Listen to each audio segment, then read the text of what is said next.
seems to be an awful lot of sad stories in the news today, and there are thousands missing. Does anybody care? We built a channel where we talk about those faces. Talking news. Debbie. Cassie Barons has still not been found, and it's been 2 years since her case first hit the spotlight. Breaking. Chattanooga and Middle Valley both behind bars. Sarah Galloway was found. She was found alive. What happened to Sarah Galloway? It's too heartbreaking to share. Children are still missing. Children like Dorsey. You're in shame. You just got away with it. Welcome to Talking News. Hello everyone. My name is Debbie. We use big stories. Hello everyone, welcome to Chasing the Murder Talking News, and I want to ask everyone, before we get started, if you like the videos we upload, take a moment to hit the like button, the subscribe button, and also hit the notification bell if you'd like notifications whenever we have new uploads. Hello everyone, I have missed you guys so much. I hope you're all doing great and you're prepared for the holidays and everyone has been safe through this pandemic. And today I was rushing just to get on here and to talk about this case that is attached to Heidi Planck, the 39-year-old Los Angeles mother. She went missing over some very mysterious circumstances. So a lot of people believe in attached to her boss or some of these highfalutin associates she has.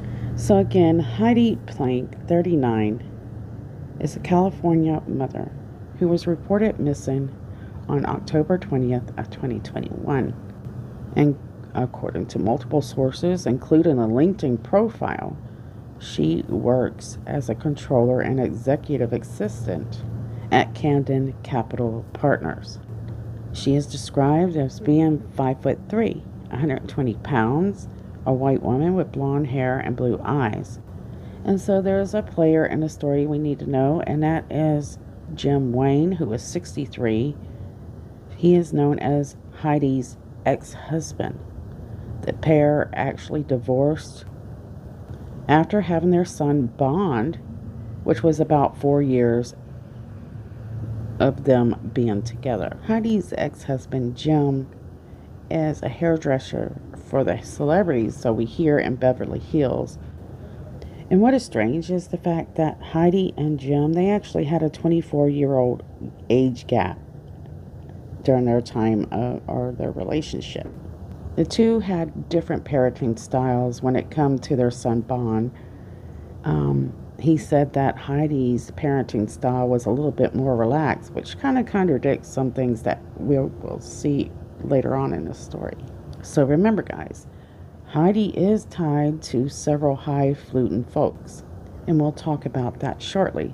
One of those people is her boss, Jason Sugarman, which is under investigation as we speak.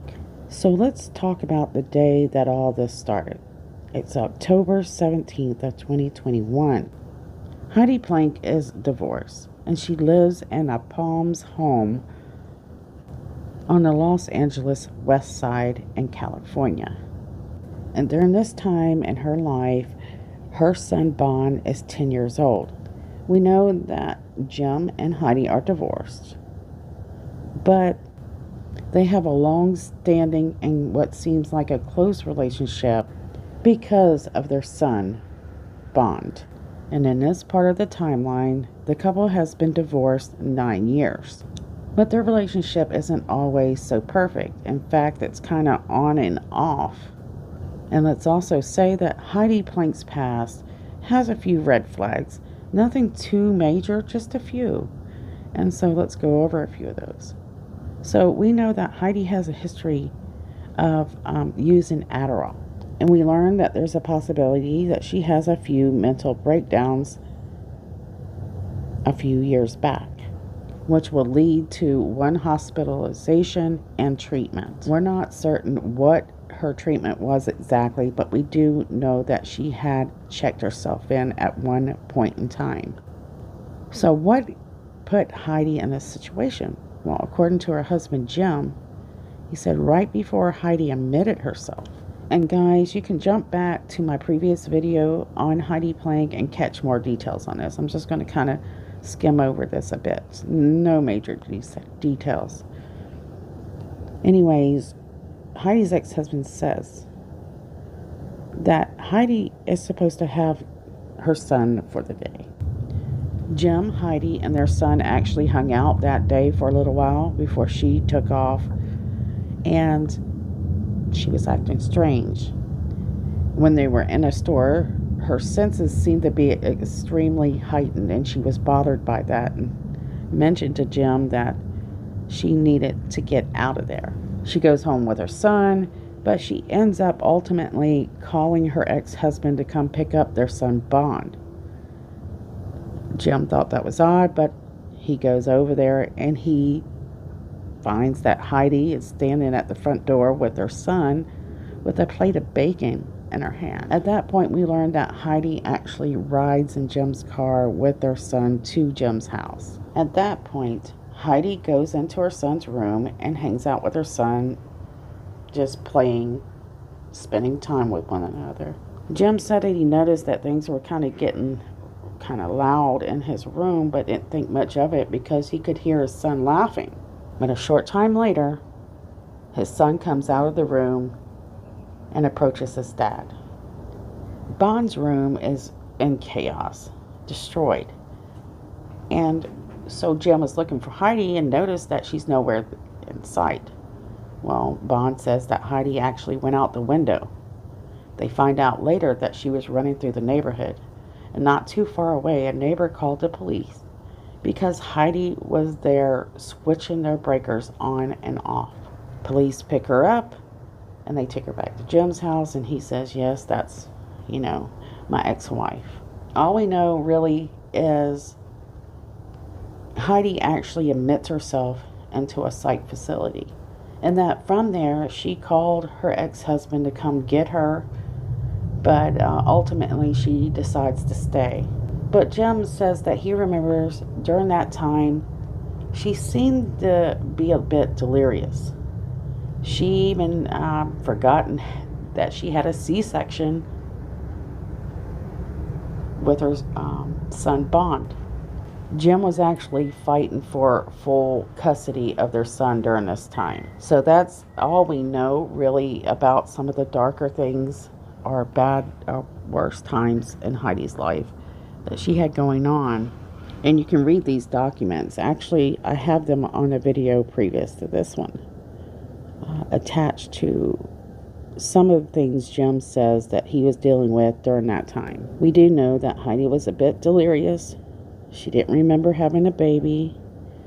She kept pointing at the scar on her belly, saying she didn't remember having that C-section. But we never knew why she was having these problems or what caused it. But so far, I haven't found any more documents, and I haven't found any more articles on any other problems attached to this couple during that time. So now that you have a little bit of some of her struggles in her life, let's go ahead and jump forward to October 17th of 2021.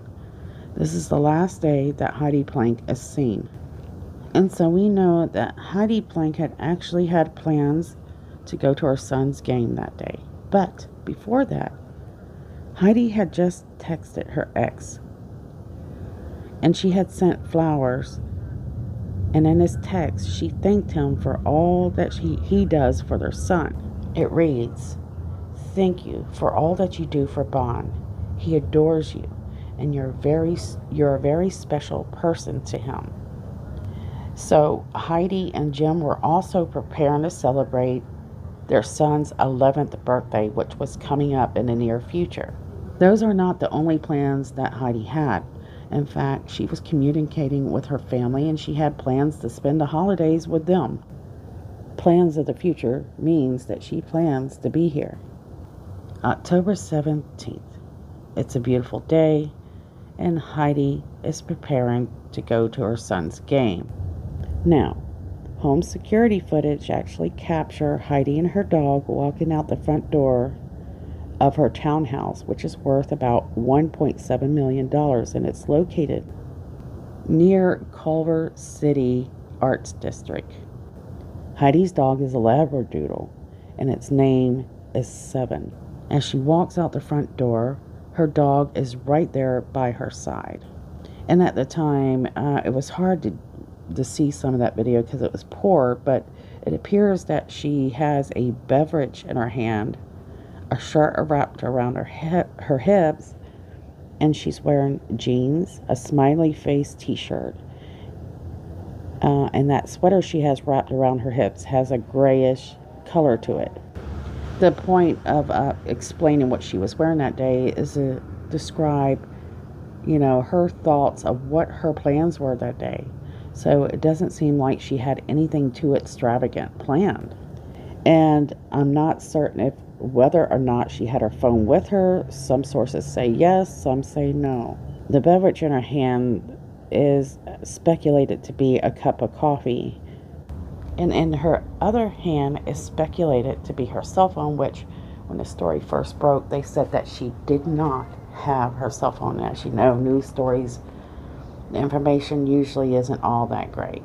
Again, I want to mention the fact that she is wearing what seems to be like a casual but stylish clothing. She and her dog named Seven, they hop into their 2017 Silver Rover with black and yellow California license plates reading U840X0. She drives only a few miles from her home and arrives in Downey, where her son's football game is playing. When Heidi arrives, her ex-husband is there, and he says that Heidi is acting a bit antsy. Witnesses say that she was acting kind of strange. She was kind of hopping bench to bench, and she was fidgety and distracted. In media stories, Jim was quoted saying she was sitting over here, then sitting over there, and then she was walking over there. It just seemed like she was a little antsy, end quote. Jim said that he was actually sitting on the opposite side of the home team, and he said it was sunny on that side because he felt a little cold. Jim actually tried to describe in more detail what his wife, the way that she was acting. He said, quote, "It was like when somebody is not feeling comfortable and not calm. So they're kind of like moving from place to place, And another news article, he quoted, "Most people go to a football game and find a seat, and they just sit down and they stay there. She was walking around, and then she was sitting over here, and then she was sitting over there. Then she kind of came over to the side that we were sitting on," end quote. So it's hard to know exactly, why her actions were like that. Was she looking for her ex-husband and looking for a place to sit close to someone she knew? Or was she anxious about something? Doesn't matter, because what really matters is the fact that Heidi didn't stay the full game. In fact, she leaves her son's game halftime. And Jim says at that time he really didn't know why she left or where she was going. All he knows is this is the last time that he would see Heidi. So where did Heidi go after the game? So this is something that a lot of people are looking into. Police, investigators, sleuths, you name it. So hours after the game. So this is before Heidi is reported missing or even known to be missing. Security footage of this area will be acquired later, showing Heidi and her dog Seven walking in the alleyway beside one of the main buildings that is a key to this case. So it's called the Hope and Flower Residential Apartment Building. The place is an upper cost complex. But here's what's interesting. So several reporters and other people have went and checked out the ratings of this place. We'll go over that in a bit. And the ratings are not that great. On the security footage, It appears that Heidi is very unfamiliar with the place and she's kind of looking around. And at one point, she is looking upwards at these tall skyscrapers. She seems to be kind of focused in one or two areas. So let me remind you that this apartment complex is not for the average American. You won't find teachers, many teachers at least, police, nurses, or even doctors living at this place, because one reason is the average cost of rent for just a 2-bedroom apartment in this building ranges from $5,000 to $6,000 a month. The building also has a very high security, so that's very interesting considering what we're going to learn about the people who run this building. Now, let's go over some of these strangers and their reviews that tell a story about a sketchy upper class complex. This is something the renters didn't expect to deal with, considering the cost to live there.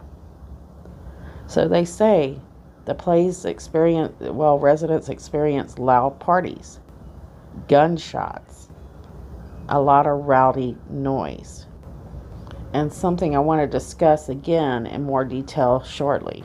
According to close family members, friends, and witnesses, they can't imagine why Heidi would be at this building.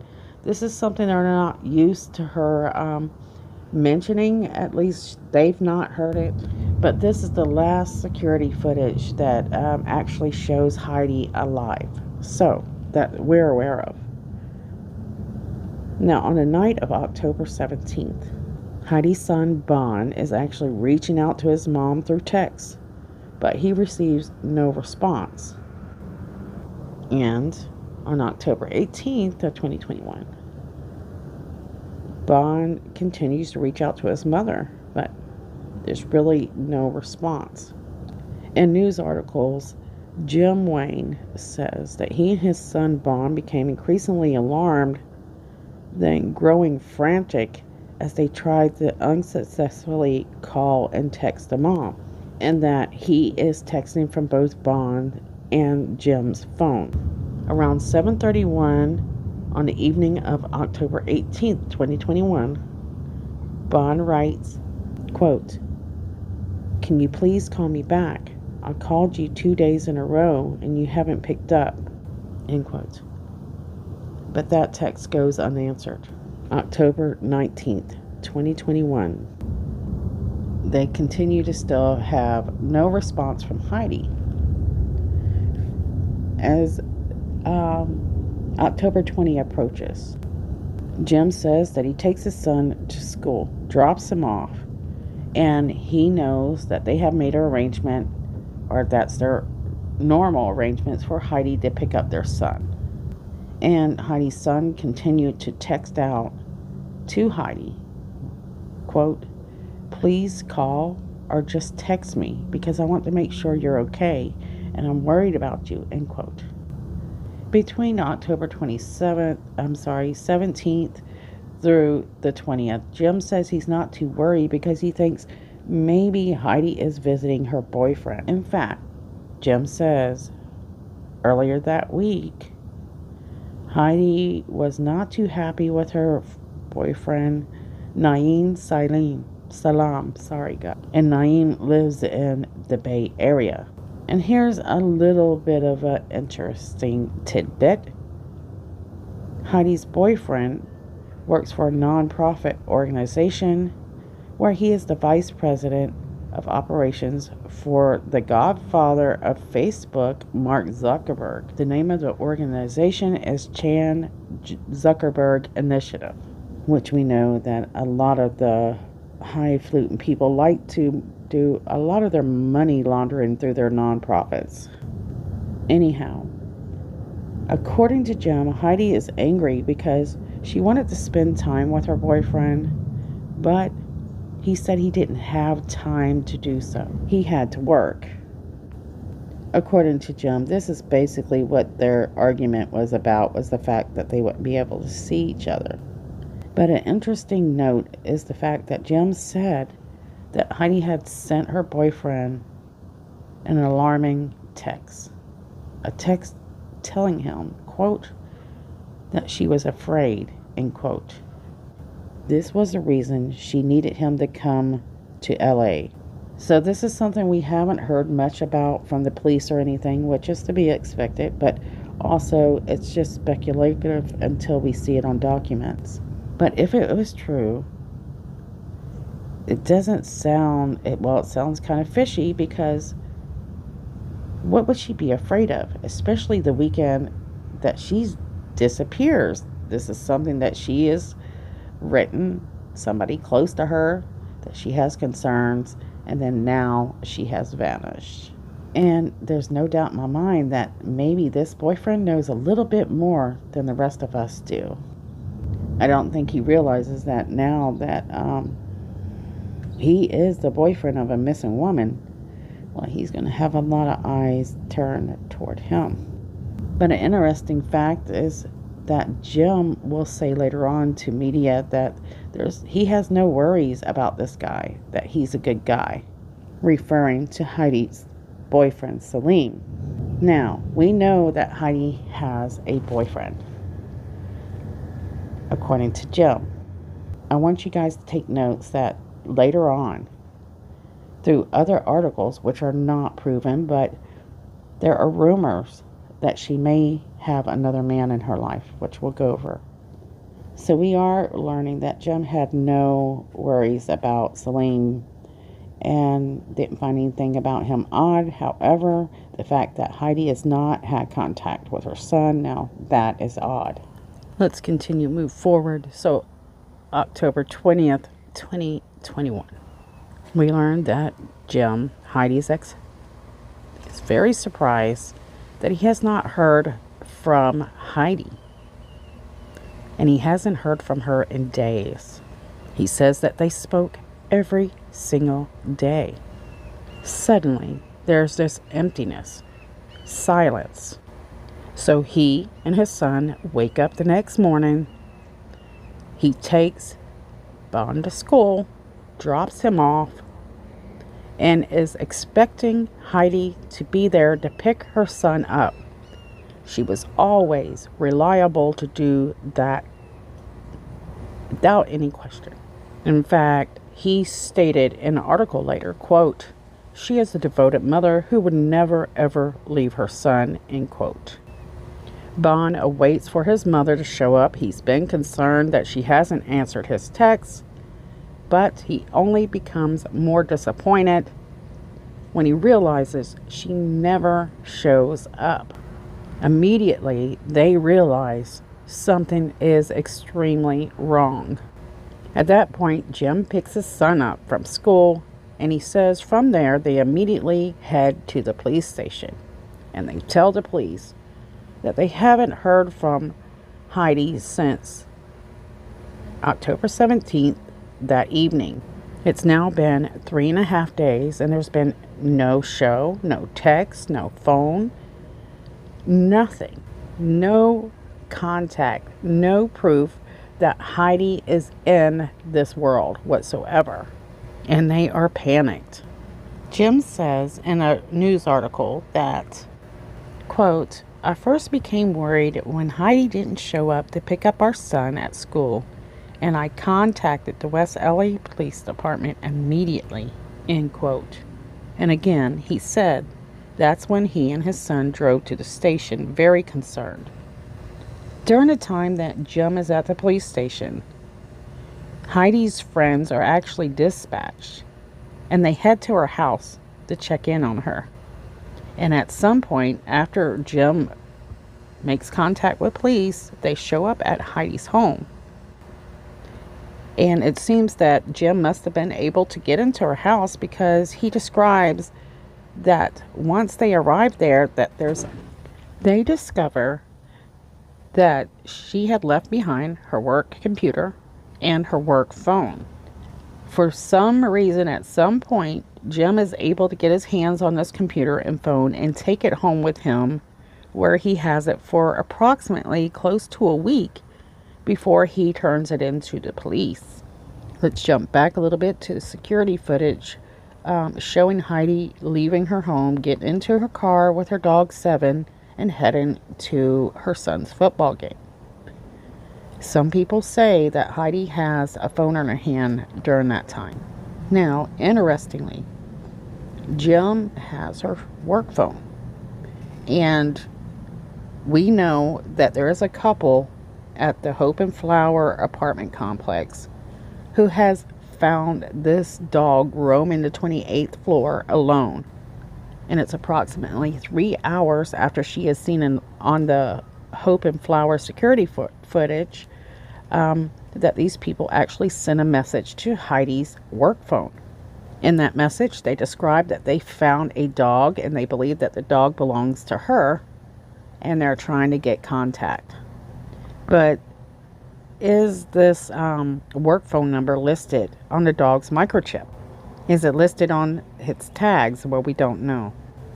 Once Jim has acquired his ex-wife's work phone and laptop, he goes through some of this stuff at his house, and there he starts to find these messages that are reaching out to Heidi about her missing dog. Now remember, there's this, well, actually I might just go ahead and tell you here. Supposedly, the rumor is this. There's witnesses that's going to come out later that say that Heidi left her dog with a dog sitter. If that's true, then how did a dog roam these hallways? There's a lot of inconsistencies when it comes to details in this story. At this point, Jim is starting to look for Heidi. He's taking his own, he's going into his own investigation, is what we're hearing. And he remembers at some point that Heidi's dog Seven has a microchip. And wherever the dog is, most likely Heidi will be too. And for Jim, the red flags are popping up everywhere. He says, quote, "There is no way Heidi wouldn't show up for bond. I knew something was really wrong. People don't just disappear," end quote. Jim begins to take matters into his own hands as police start researching their sources. He also tried using a location tracking system in Heidi's SUV, but he finds out that it was turned off. He even thought to try the location finder on her earbuds, and Apple Watch, but he found out that it had also been shut off. The interesting fact about this is how often does she use her earbuds and watch, and why would the watch be shut off? He said, quote, "It was really odd. That had been done deliberately, systematically," end quote. And it seems that is absolutely correct. I mean, something like this, we know if we take our Apple Watch off, our earbuds, most times those are not turned off. And the Apple Watch, well, their batteries usually last quite a long while when they're not in use. It's been 3 days. Would that Apple Watch have turned off on its own? At that point, Jim goes back to this microchip. He heads to the family vet to see if there was any way to track his location. Jim says, in fact, this dog's microchip was actually an afterthought.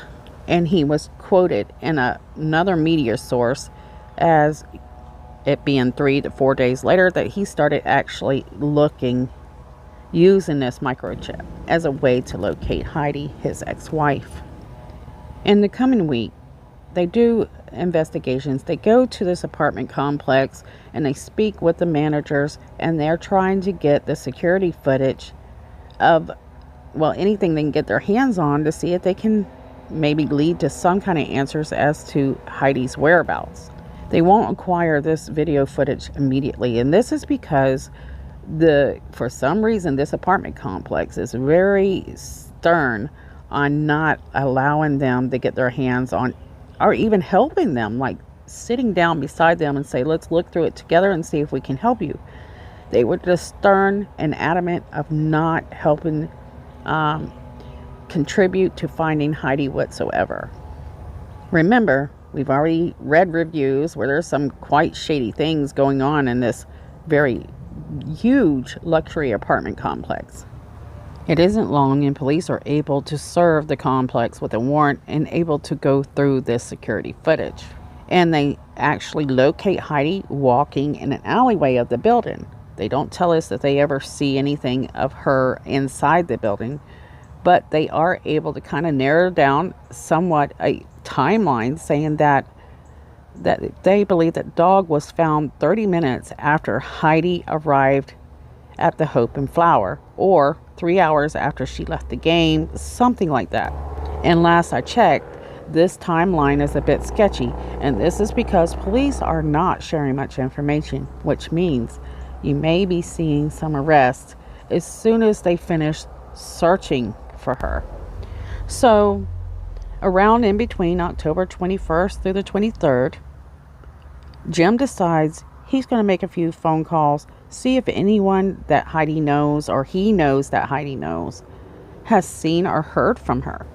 And one of the first people on his list would be Heidi's boss, Jason Sugarman.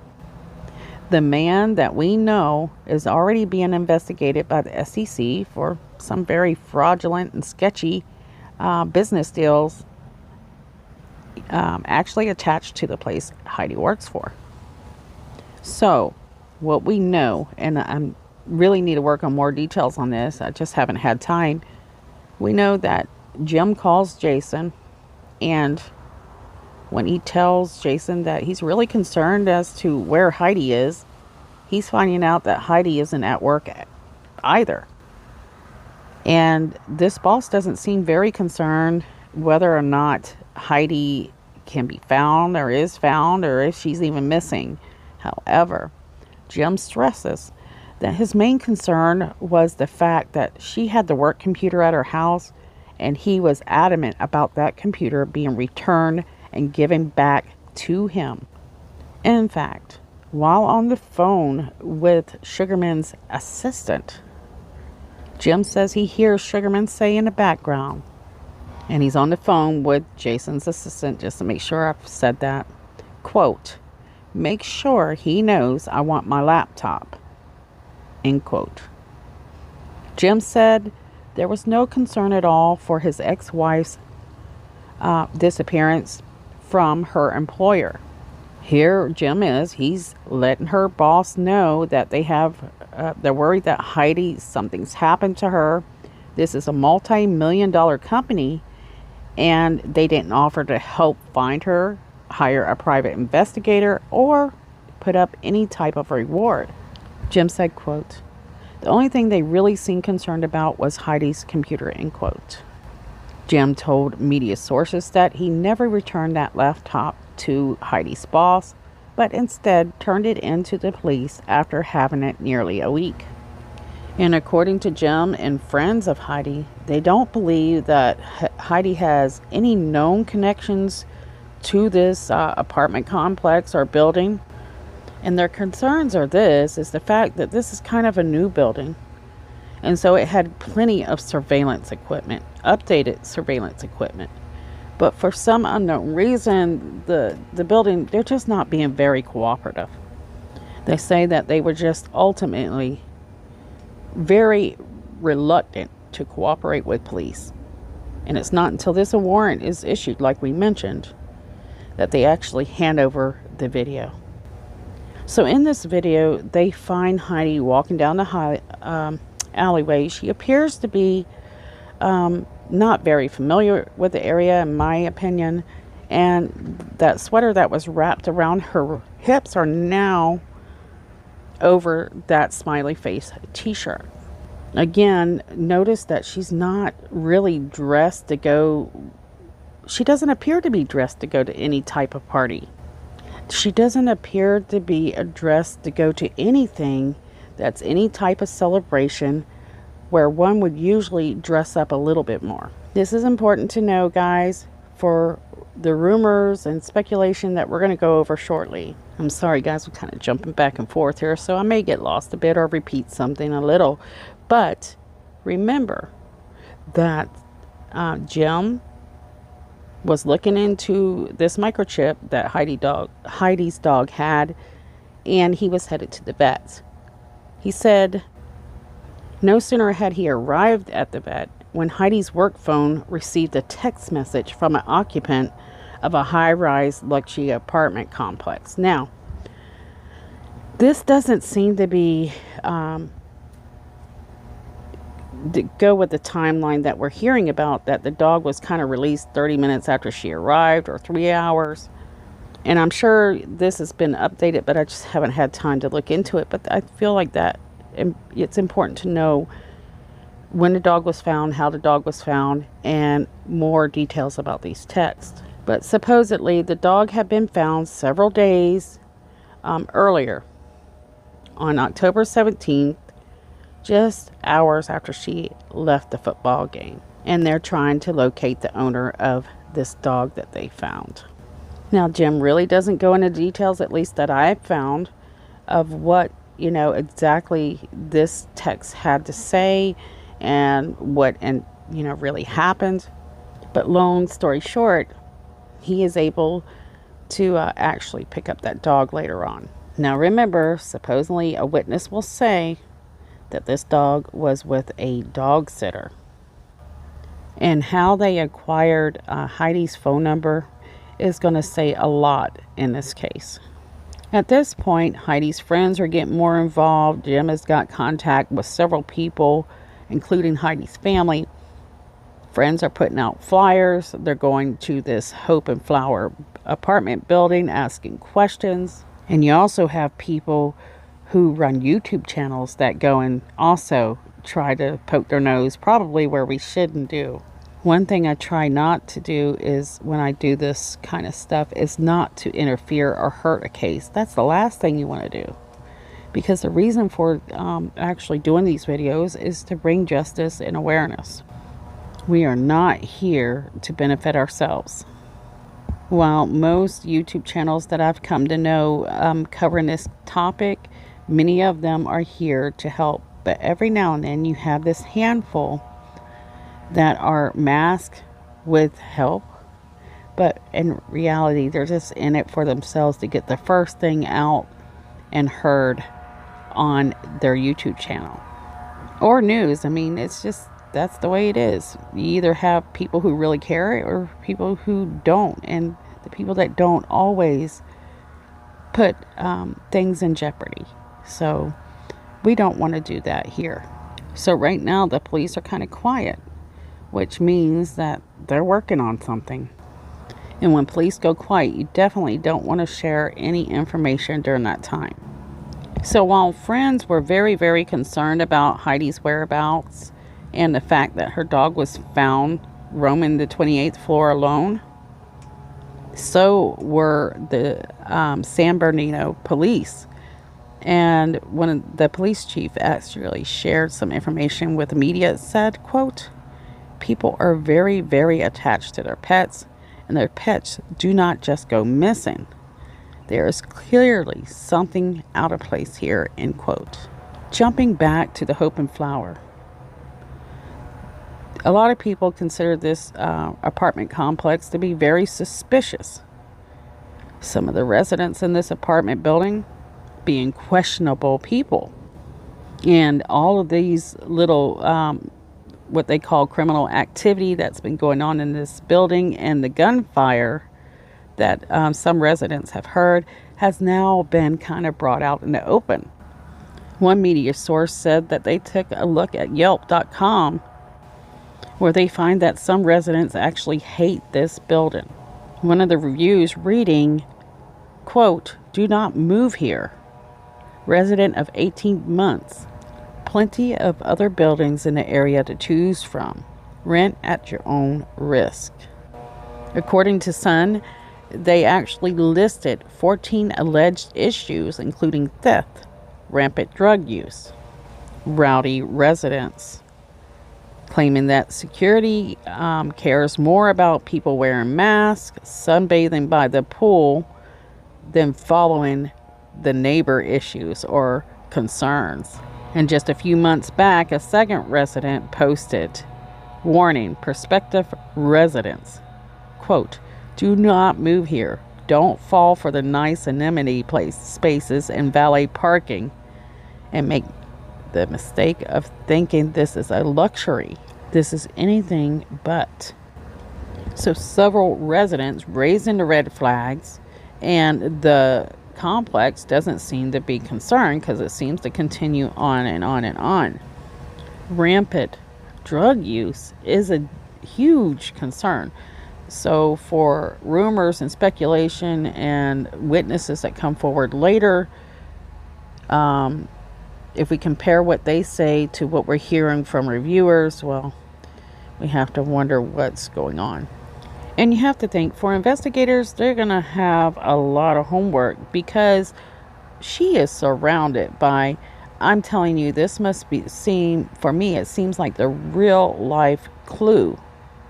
If you've ever seen that little movie back in the day where you have someone doing some dirty deeds, but you're surrounded by a lot of people who could be the possible suspect.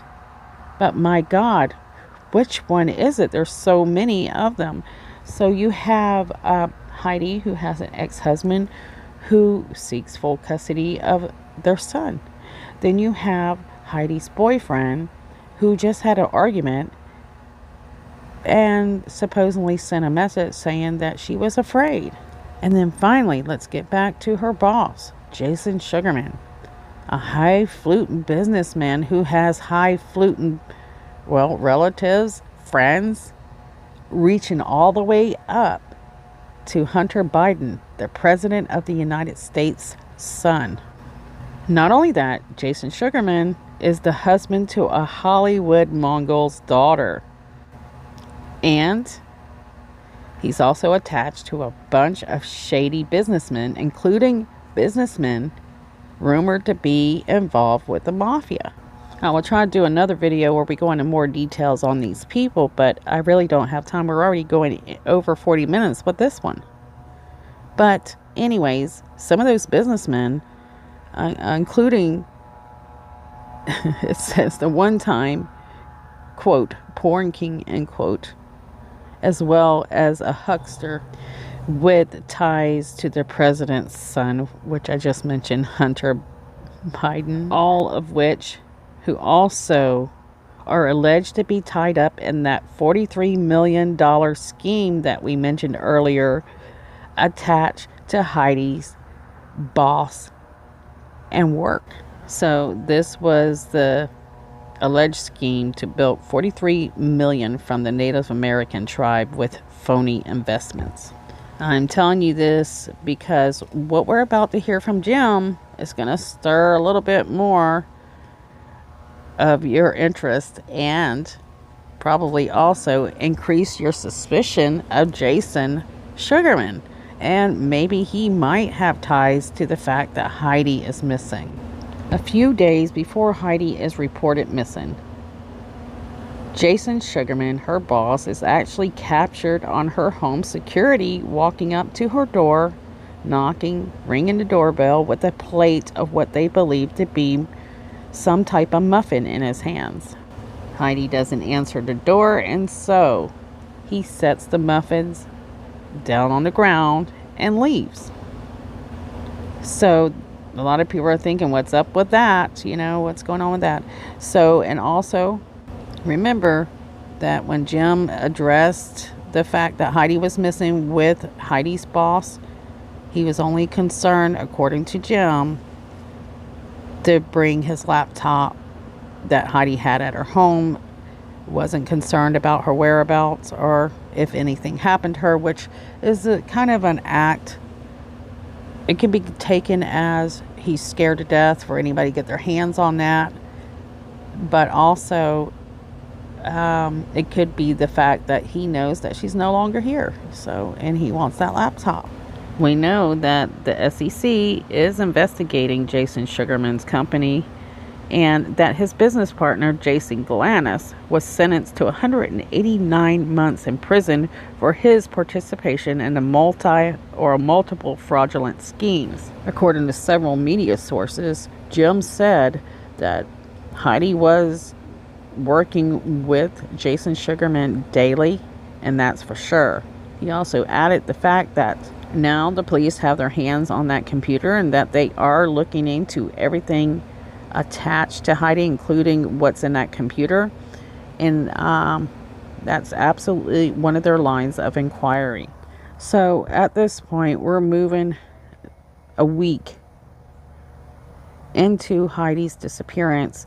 Her friends are trying to figure out what's going on. Her ex-husband is now actually the main source police will actually resort to when it comes to talking or sharing information about this case. October 29th, the FBI actually raid Heidi's California home where they have their guns drawn. So the public was kind of concerned as to why that would be, since she was missing. Some people speculating that they believed that there was a possibility she was being held captive in her own home.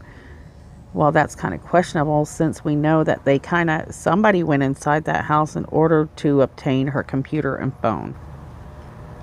Jim Wayne actually is talking to reporters quite often, and he says, quote, he wants the public to understand that we still need a little bit of help. And let me pause here for a minute. He gives us a little bit of a hint that they know that police are talking to somebody. He continues with, quote, we know for sure there are people who know for sure what happened and who know the truth of what is going on with Heidi. We need someone to step forward and to please fill in some of the blanks, end quote. And suspicions start to rise attached to Heidi's workplace. They believe that there's a possibility that Jason Sugarman knows a lot about what happened to Heidi. All right, so let's talk a little bit about Heidi's house, because her finances is a topic for the investigation of this case. Jim says that when he talked to Heidi's boss at one point, he kind of accuses her of stealing money from the company, which Jim thinks is insane. He doesn't believe Heidi is capable of doing anything like that. So, okay, let's go over her apartment. So police are wondering how a woman that made about $145,000 a year working as a financial controller at Camden Capital Partners could afford the rent on a 2,000 square foot home with 28-foot high ceilings, a floating staircase with glass railings, and the walls within this place is filled with expensive modern art. The townhouse had actually been listed for sale in 2019 for $1.7 million. But you can imagine with the economy like it is now, that has close to doubled. So at least is over probably $2.3 million. Not only that, they were trying to figure out she also was paying for or owned a top of the line $90,000 Range Rover. This makes you wonder, we don't have her bank statements, but we remember the police saying that she really doesn't have that much money in her bank account. We also know that Heidi had mentioned the fact that Jason and them had her name on papers that she believed her name shouldn't be on, including being the owner of some buildings. I have to do more research on that, guys. Sorry. I can tell you right now, though a lot of people think that $145,000 is a lot. In this economy and in California, well, that's really not that much money.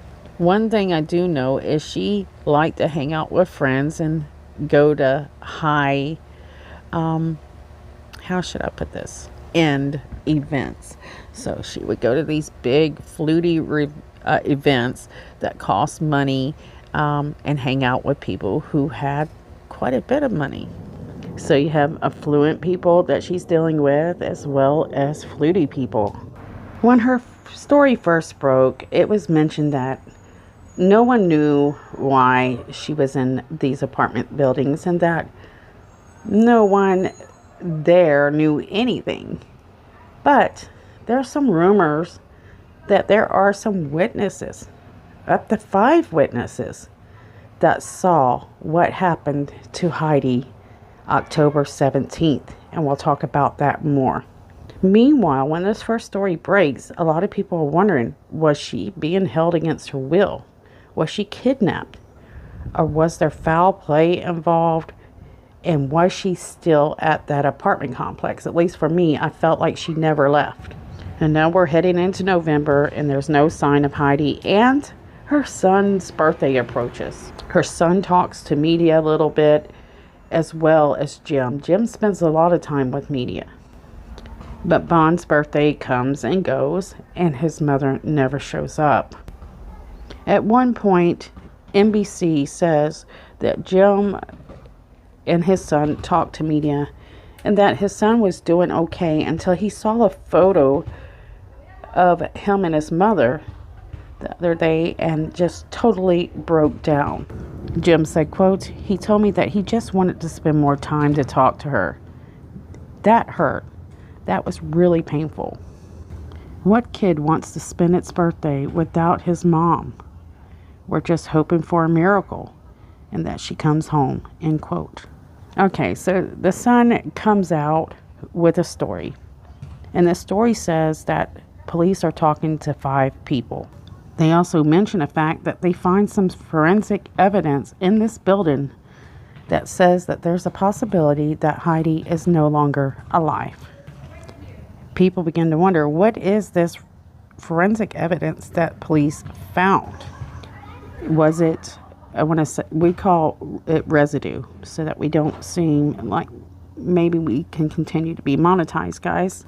Well, according to a news story, we learned that police get a big lead, and that lead brings them to the Chiquita Canyon landfill, which is about 40 miles northwest of Los Angeles. They learned that this is where this apartment building dumps its trash. They say that it's going to take about 10 days to search this area, but turns out that authorities are really struggling to move in this case because they can't get enough volunteers to help them dig through this rubble. And as of today, we have still heard nothing on whether or not they found any evidence as to if Heidi is in this landfill or not. They began searching around the beginning of December, and here we are approaching Christmas and still no answers. I apologize, guys. I forgot to mention that detectives spotted and quietly impounded Heidi's gray Range Rover on a street nearby, not too far from this apartment complex, in early November. But we're hearing from a news article that police may know a lot more than what they're sharing with us, and that they talked to these 5 witnesses, and that they seen Heidi at a party held in the Hope and Flower. According to witnesses, there were strippers and gambling with cryptocurrency, not to mention illegal drugs and alcohol. So, one witness alleges that Heidi was there and that someone told her that they seen Heidi dancing on the dance floor with a drink in her hand. She had approached her boyfriend for a recreational drug, which was supposed to be Adderall laced with fentanyl.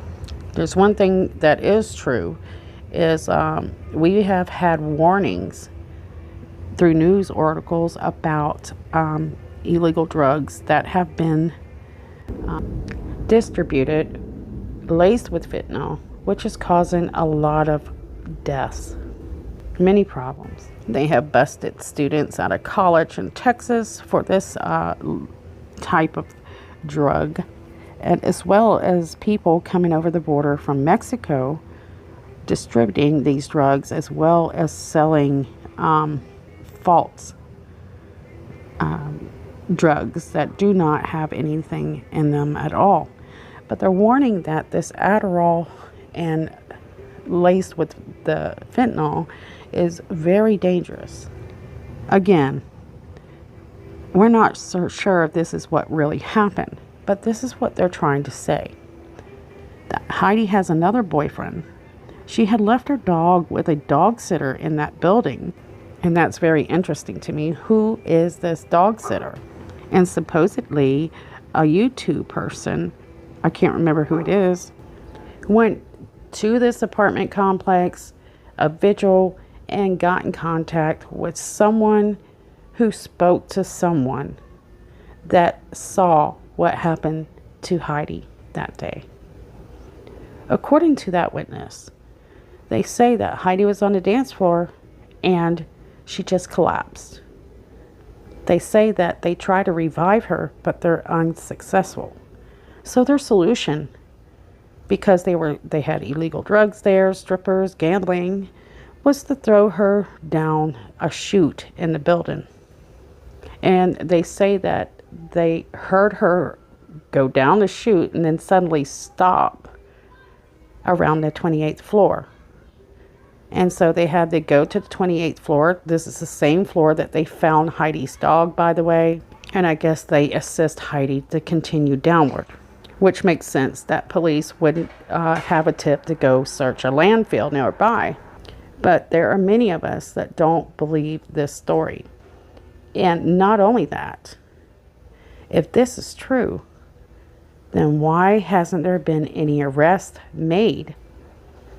So I guess the police are going to take their time and make sure that they collect all the evidence they need in order to take the next steps they need to take to succeed in giving the proper justice for Heidi's family and friends. Some people suspect that if this is the case, if this is what happened to Heidi, was this set up and done on purpose, or was it an accident?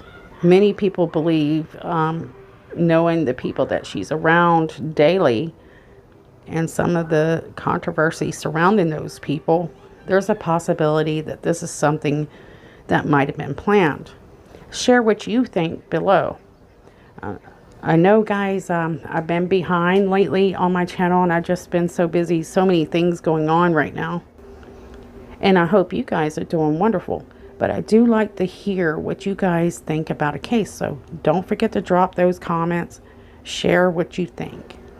As for myself, I'm kind of open. I think anything can happen right now. Anything's game, because we just don't have enough evidence to really point any fingers, but you have an idea which direction to look. And the saddest part about this case is how much the son loves his mother, and now you know, it doesn't seem that there's a possibility that she'll ever return back home or to her family. We know that investigators are continuing to search this landfill. We haven't heard any updates on this. At least I haven't. And I continue to look for updates.